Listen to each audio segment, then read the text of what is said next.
Já estamos de volta aqui no Esporte Revista, que hoje é um programa especial. A gente está recebendo o Robert Scheidt, que vai participar do 39º Campeonato Brasileiro, que acontece aqui no Veleiros do Sul.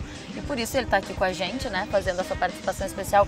Robert, como é que você já carregou uma bandeira pelo Brasil, numa abertura de Jogos Olímpicos, você já subiu em pódio N vezes. Como é que é ser ídolo de uma geração, e não é de uma geração, eu imagino que é de mais de uma geração. Como é que é ser exemplo assim para tanta gente? E não no futebol. Bom, essa questão de ser um ídolo, ser famoso, não foi nunca o objetivo da minha carreira. O meu objetivo foi sempre me superar, tentar desenvolver meu potencial de atleta até o máximo.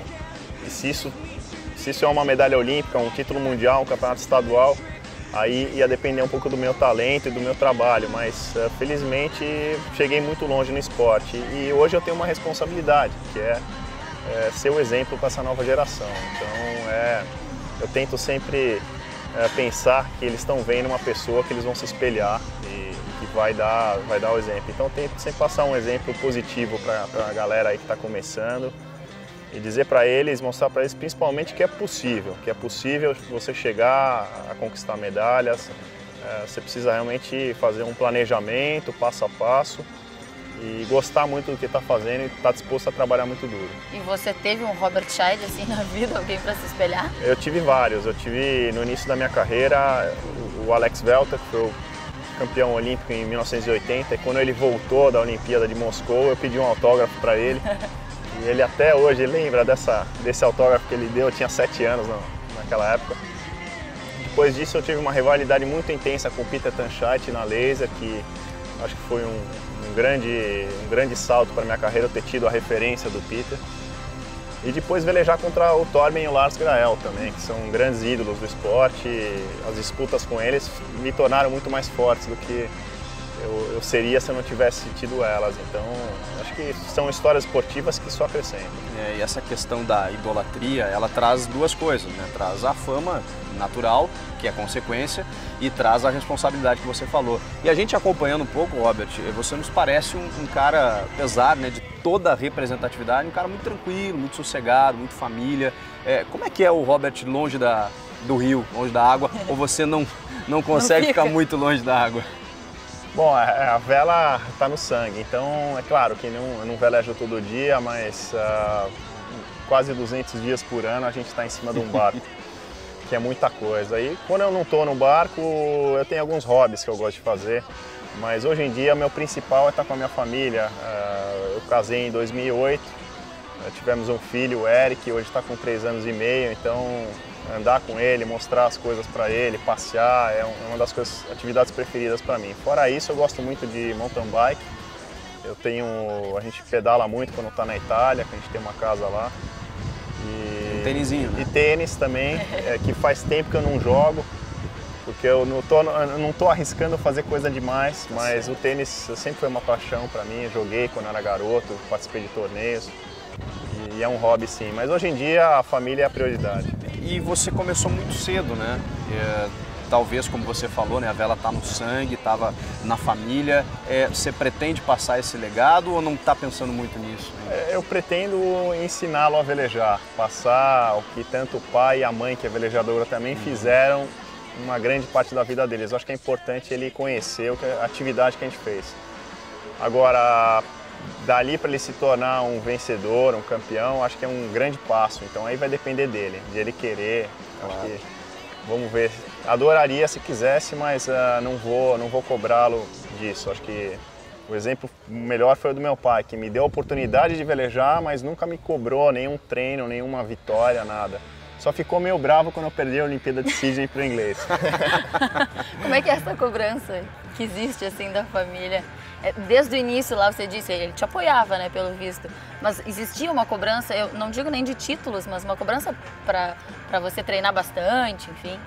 Não, a partir do momento que eu decidi ser velejador profissional, que foi com 18, 19 anos, aí sim meu pai cobrava um pouco mais de responsabilidade, mas eu acho que eu já era bem consciente de como era difícil, né, chegar no alto nível do esporte.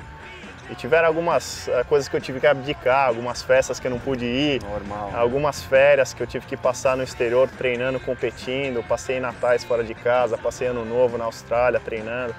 Mas no final disso tudo valeu a pena, né? A jornada ela é longa, né? Ela é gradual, mas quando você atinge o objetivo, tudo faz tudo valer a pena. É da onde esse amor? Vem do teu pai? Vem da onde?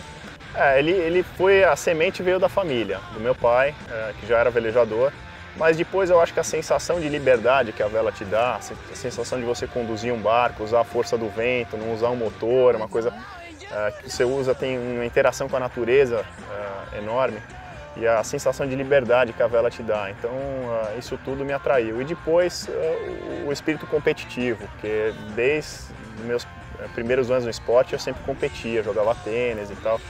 Então eu gosto de competir, não só de passear em cima de um barco. Então isso tudo também ajudou. Você nunca se imaginou outra coisa que não um atleta, né? Pelo visto, né? E não fosse na vela, seria no tênis, seria em algum esporte. Você sempre teve essa ânsia por competição, por adrenalina? Eu sempre fui um competidor, mas sempre tem um momento na vida do atleta que ele passa a acreditar no potencial dele. Até os 18 anos eu ainda não sabia muito bem até onde eu poderia chegar. Quando eu ganhei o Mundial Juvenil, em 91, com 18 anos, foi ali que eu acreditei que eu poderia sonhar em um dia ir para uma Olimpíada, sonhar em lutar por um título mundial. Então é um título que pouca gente lembra, mas que foi praticamente o divisor de águas na minha carreira. Ali sim eu comecei a acreditar em mim. Você disse que viajou muito, né? Passou Natal longe, passou Réveillon longe, férias longe. É possível ser um grande velejador só treinando aqui no Brasil? É muito difícil.